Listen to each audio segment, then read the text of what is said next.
But the triumph of this ceremony was soon overshadowed by the prospect of another, Mary's marriage. She might be a crowned sovereign, but she was still a woman, and the consensus was that she needed a husband.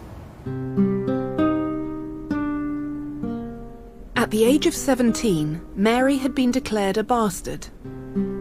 This toxic status had made her unmarriageable, but now, 20 years later, she was the most eligible woman in Europe.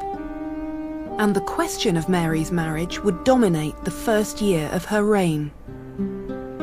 It would bring into open discussion whether a woman could be both a ruler and a wife. Her cousin, the Emperor Charles V, had advised that she needed a husband so that she could be supported in the labour of governing and assisted in matters that are not of ladies' capacity. Mary remained calm in the face of such patronising advice because she agreed that she needed a husband, and quickly. But for a very different reason. Mary was 37, and she wanted a Catholic heir. Everyone agreed then that the Queen should marry without delay, but it was much harder to decide which husband in particular she should take. At the heart of the problem was the unresolved question of the balance of authority between husband and wife when the wife wore a crown. If Queen Mary took a husband, would England acquire a king? Many of Mary's subjects believed that she should marry an Englishman, fearing that if she married a European prince or king, England would be subjected to foreign rule.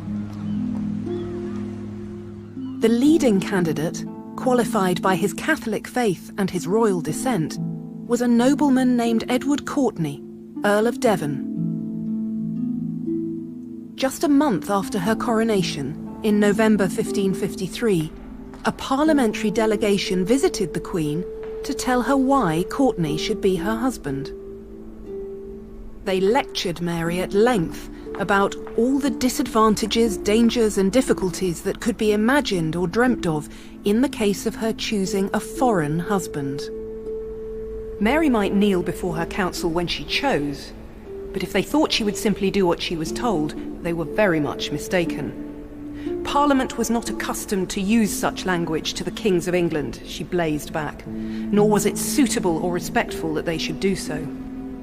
And what angered her more than anything was the suggestion that she should marry one of her own subjects. The difficulty was that a good Christian wife, as Mary said, should wholly love and obey her husband. But she was a queen, so how could she obey a husband who was also her subject?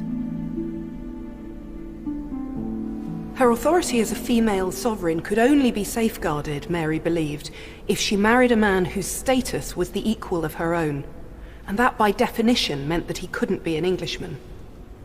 And marrying a foreigner would also allow her to separate her private responsibilities as a wife from her public duties as England's queen. She would wholly love and obey her husband, she said, but if he wished to encroach in the government of the kingdom, she would be unable to permit it.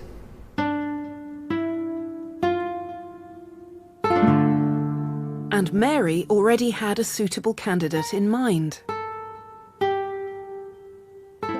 Her first thought had been of her widowed cousin and her greatest supporter in Europe, the Emperor Charles V.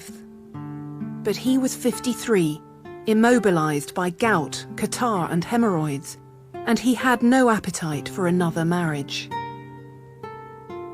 In his place, he proposed his son, Philip, who was already ruling Spain on his behalf. While Mary's counsellors were arguing for an English husband, she had already committed herself to this Spanish match. Mary's decision to marry Philip has been seen as the defining mistake of her reign. And with hindsight, it's certainly clear that it had profound and destructive drawbacks. But there are good grounds for thinking that he was the best of the very limited choices available to her as a female monarch in search of a husband who wouldn't compromise her power in her kingdom. By making an alliance with Spain, one of the most powerful countries in Europe, Mary was following in her own father's footsteps. Henry VIII had married Mary's mother, Catherine of Aragon, as a matter of political strategy. Mary applied the same hard-headed calculations to her own match. But the reaction of the country to Mary's Spanish choice was very different.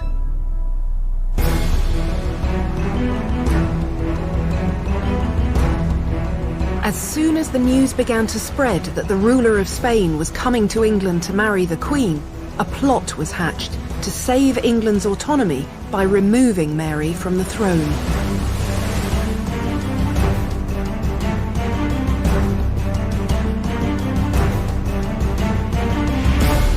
Under the leadership of a Kentish gentleman named Sir Thomas Wyatt, 3,000 men marched on London in February 1554, intending to make a new and safely English queen out of Jane Grey, or Mary's sister Elizabeth. But once again, Mary showed that a female sovereign could lead her people in time of crisis, not by fighting, but by talking. She rode to the heart of the City of London to rally her subjects.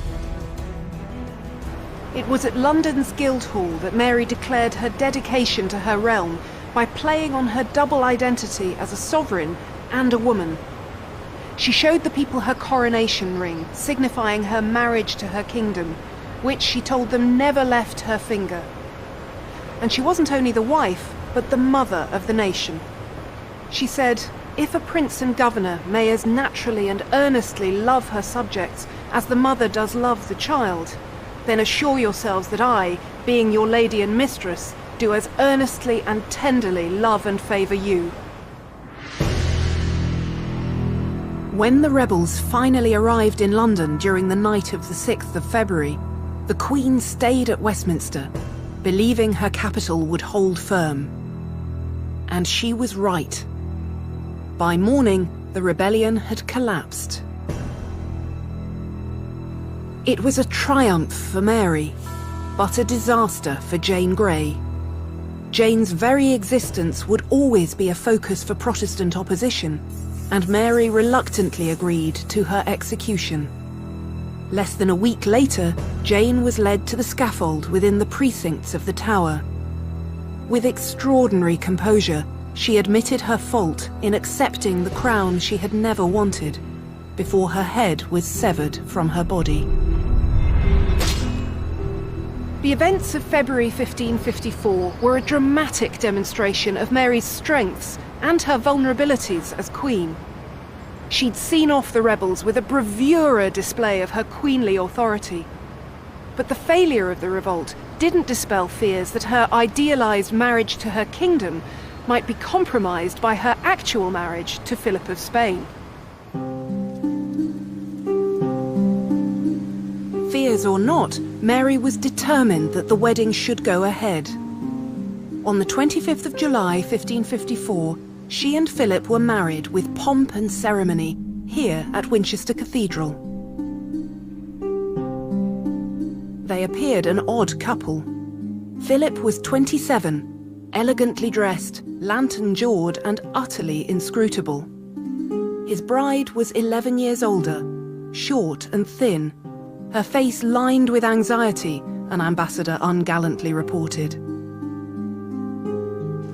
Mary was delighted with her marriage, but England now faced a double challenge. A woman intent on ruling, with a foreign king as her husband by her side.